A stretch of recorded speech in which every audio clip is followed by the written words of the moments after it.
Justice of Nigeria reserves verdict on the leadership tussle within Opposition People's Democratic Party.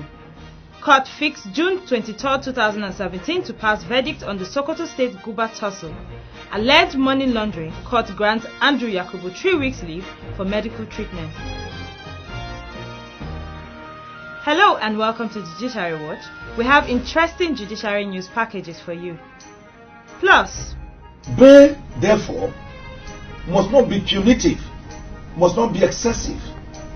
You cannot grant bail with the left hand side, with the left hand, and snatch it back. Senior Advocate of Nigeria, Mike OZEKHOME, gives an insight to the reality of bail in the Nigerian justice system. All the details right here, right now, in just a moment. Fellow Nigerians, continue to watch Judiciary Watch. It is a program that x-rays issues concerning the nation's judiciary, issues bordering on our collective and individual fundamental rights, issues of governance, issues of the legislature, issues about the judiciary, issues about the executive, issues about the Nigerian nation. Continue to watch the Judiciary Watch because there's no program that is like it. Welcome back. If you're just joining us, this is Judiciary Watch. And moving on, the Supreme Court has reserved judgment in the leadership tussle case in the Opposition People's Democratic Party between Senator Ahmed Makarfi and Ali Modu Sharif. The Apex Court, which was presided over by the Chief Justice of Nigeria, Walter Onogen, reserved verdict in the matter till a date to be communicated to all parties involved in the legal action.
The Gudu Upper Area Court has on Tuesday remanded one Ahmed Ishoda in the Kefi prison of Nasarawa State for allegedly misleading the Nigerian police by blowing false whistle. According to the charge read by presiding judge Umar Kagarku, Ahmed Ishoda and his accomplice Mewada Adamu, currently at large, are being accused by the Nigerian police for providing misleading information which states that house number 10 of Gamji Street in Maitama, Abuja is being used for criminal activities and for keeping firearms. Ishoda in response pleaded not guilty and told the presiding judge Umar Kagarku that the Nigerian police did not have any proven evidence since they cannot say whether the alleged false information given to them was in print, verbal or via any telecom device. Counsel to the Nigerian police David Taiwo Malik, objecting the bail application, stated that the defendant may have a hidden agenda for misleading the police and releasing the defendant may jeopardize the process of investigation.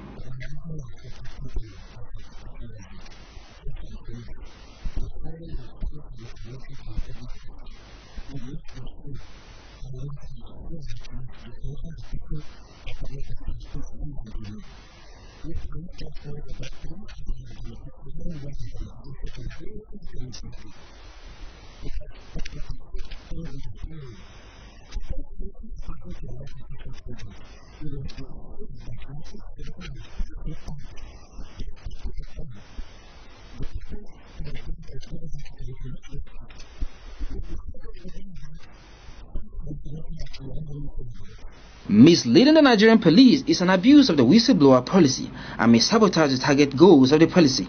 Citizens must be sure of the information at their disposal before blowing the whistle. A federal high court in Abuja, presided over by Justice Gabriel Kolawole, has fixed 23rd June 2017 for judgment, after taking the final argument from counsel involved in the legal tussle for the Sokoto State governorship seat. Senator Dahiru had dragged the APC, Aminu Tamboa, and the Independent National Electoral Commission, INEC, before the court, praying for an order of the court to nullify and set aside the Sokoto State APC governorship primary election on ground that its conduct was not in compliance with the Electoral Act 2010. After taking arguments from the parties, Justice Kolawole fixed 23rd June 2017 for judgment in the matter. This is Judiciary Watch. More reports after the break. Fellow Nigerians, continue to watch Judiciary Watch. It is a program that x-rays issues concerning the nation's judiciary, issues bordering on our collective and individual fundamental rights, issues of governance, issues of the legislature, issues about the judiciary, issues about the executive, issues about the Nigerian nation. Continue to watch the Judiciary Watch because there's no program that is like it. Welcome back. Justice Ahmed Mohammed of the Federal High Court sitting in Abuja on Wednesday granted leave to the embattled ex-group managing director of the Nigerian National Petroleum Corporation, NNPC, Andrew Yakubu, to attend medical treatment in the United Kingdom. Yakubu, who had been standing trial for alleged money laundering to the tune of 3 billion naira, pleaded with the court through his counsel Ahmed Raji to allow him go back to complete his medicals because he has not been able to do so since his invitation by the EFCC in February. At the resumed trial on Wednesday, counsel to Andrew Yakubu, Ahmed Raji, brought an application praying the court to allow his client to return to the United Kingdom to continue his medicals that he abandoned since his invitation by the Economic and Financial Crimes Commission EFCC in February.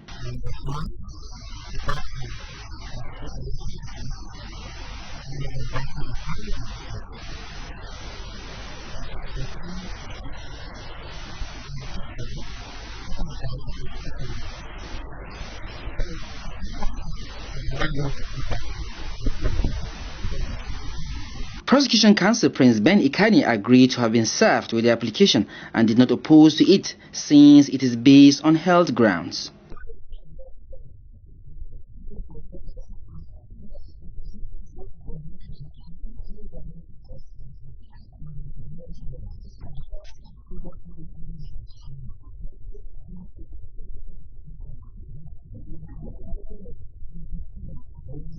Justice Ahmed Mohammed, in his ruling, granted 3 weeks leave to the ex-NNPC boss beginning from 25th of May 2017 and ordered the release of his international passport on the condition that his surety will swear to an affidavit to be liable should the defendant fails to return within the stipulated date. Meanwhile, as Nigerians continue to applaud the judiciary for giving the electorate the dividend of democracy, some Nigerians showed worries over the possibility of the nation's apex court passing a judgment in error since they are humans. In a chat with PTV's judiciary correspondent Emmanuel Bagudu, legal practitioner Eba Idiku says although the Supreme Court is the highest court of the land, there are still ways to correct its errors.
Time now to take a short break. When we return, I want to remain a Nigerian in spite of the imperfection in the foundation of Nigeria in 1897 when a young British lady, Flora Louisa Shaw.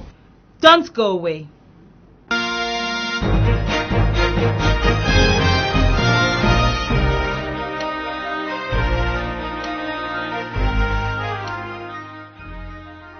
Welcome back.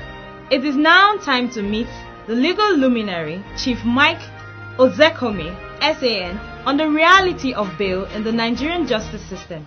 But before that, let's hear what some legal practitioners have to say about bail in Nigeria.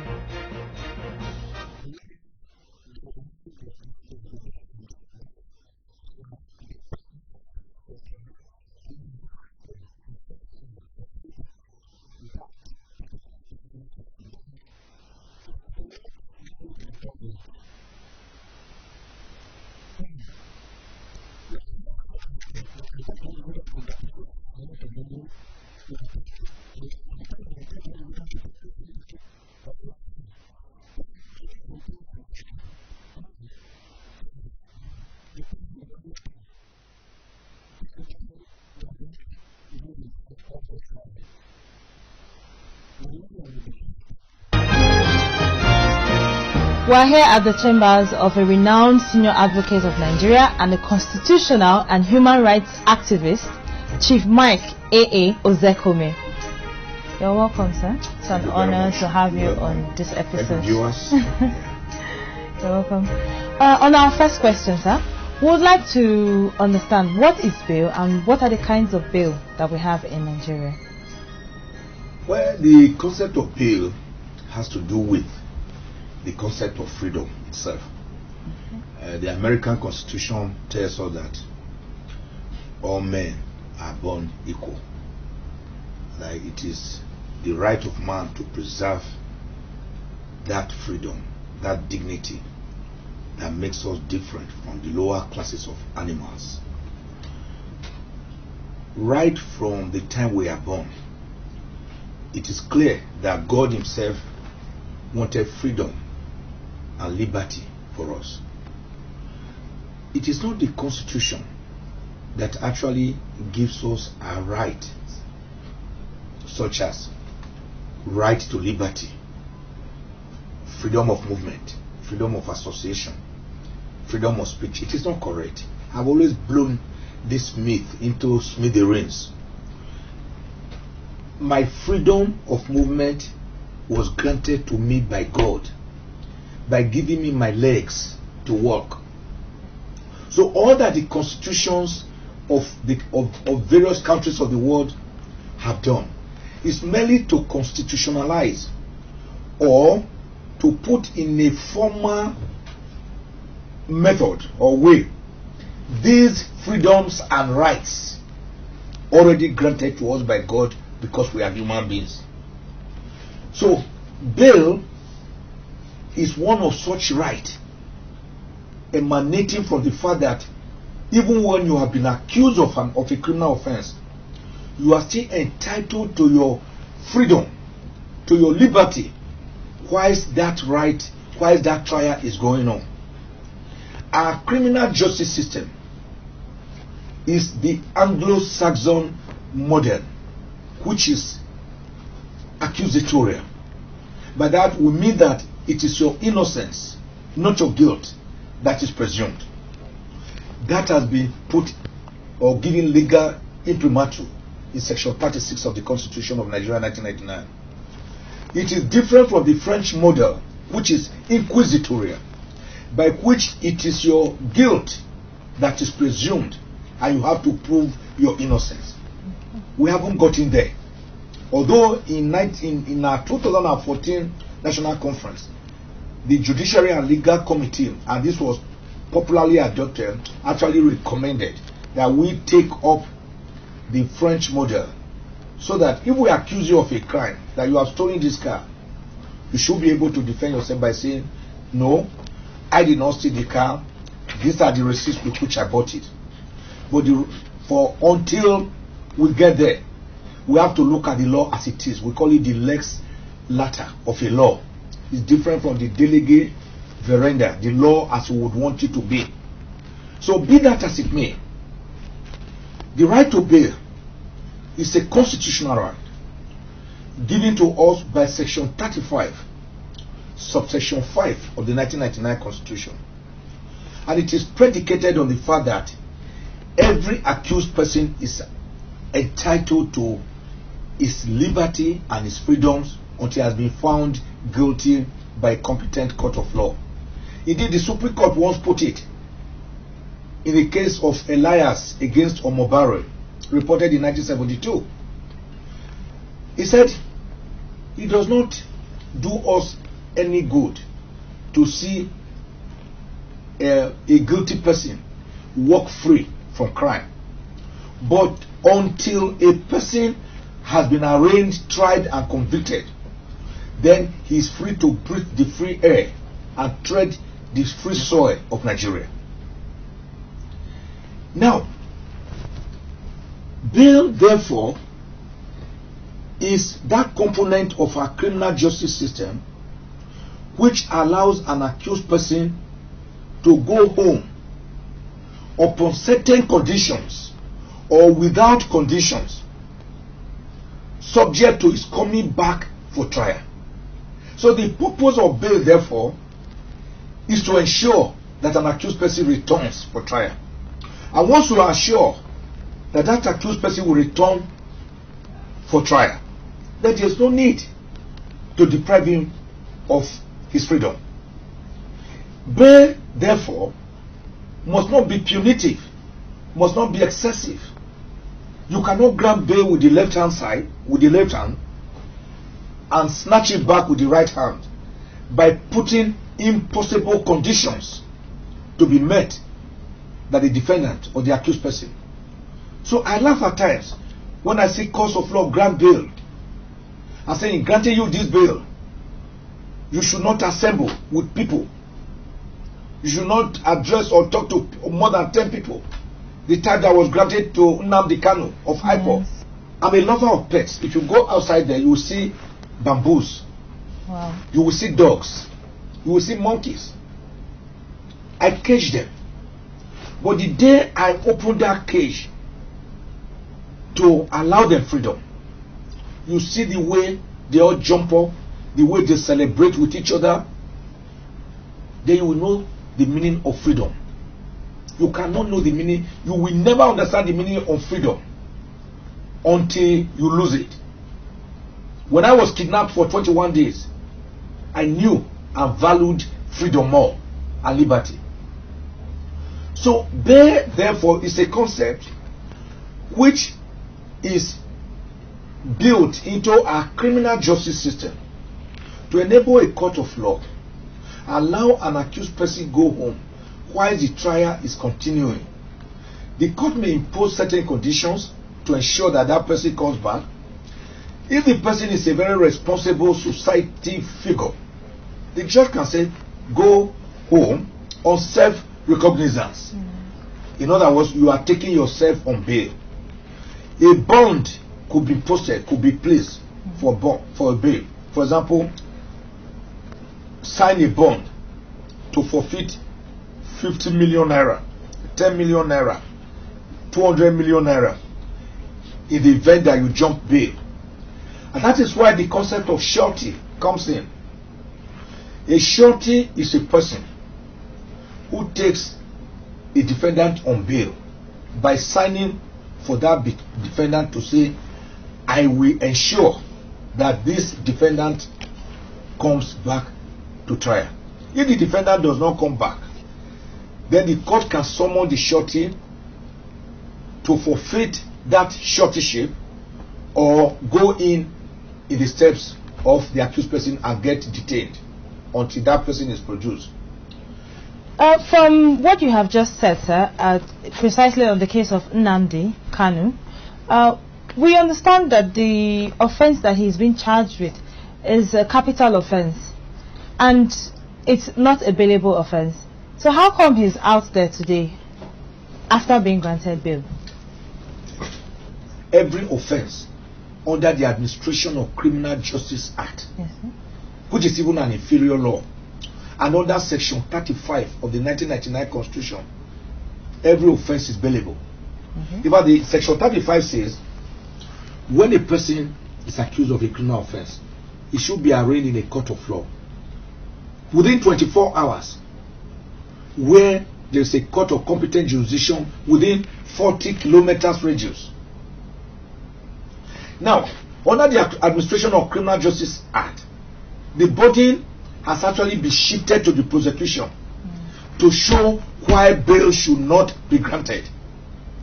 In other words, there is now the presumption that everyone is entitled to bail. So if the state, the prosecution, the government feels that a particular person is not entitled to bail, they have to show why. The question, in the case of Nnamdi Kanu, for example, the court ordered for seizure of his international passport. I'm not aware that Kanu can fly like a witch or wizard in an ethereal manner to escape from Nigeria. I do not think so. I do not also think that Kanu is a little fly or insect that can pass through the borders without being detected. Having seized his passport, you have also gotten a Jewish priest to come and take him on bail. You have also gotten an Igbo senator to come and take him on bail. Why would you just want to keep him there? He had been kept there for over 2 years. Okay. Thank you very much, sir, for that. Now back to police bail, because you mentioned the Nigerian police. We want to understand the concept of police bail, because we know that bail at the police station is free, but we often hear people complain that they go to the police station and certain sums of money is received from them. Now, is this money gratification or is this money for bail? What should you call it if it's not gratification? You are even using a very beautiful word, euphemism. What is gratification? It's bribe. They are bribing the police to go on bail. It is unconstitutional. It is illegal. Bail from a police station is free. You get somebody who can sign a surety for you and sign, and you go home. Our policemen even refuse women, even bailing people. They say a woman cannot bail a person. Show me any part of our laws which says a woman should not bail. The Administration of Criminal Justice Act has actually specifically taken care of that by saying women can bail people. Nobody should pay 1 kobo for police bail. But you know the Nigerian system, what you call the Nigerian factor. They say, okay, you want to show that you know too much, Abi, that you can speak grammar. Abi, we watch you. They keep you there to rot away. And then if you are not careful, you who was caught for so-called wandering, which has also been abolished by the Administration of Criminal Justice Act, that there is no offense like wandering on the street. How can you be taking a stroll on the street, trying to receive fresh air, Vagrancy, and you are arrested as a vagrant, that you are wandering? If you are not careful, and you are put there for wandering or for vagrancy, and you don't have the money quickly to give to the police, before you know what is happening, that offense will be framed. They will say you were involved in armed robbery or in kidnapping. Welcome back. With this, we have come to the end of today's episode of Judiciary Watch. Keep a date with us on your preferred People's Station. Don't forget to send in your comments and contribution on our social media platforms. I remain my humble self, Augusta Yaku.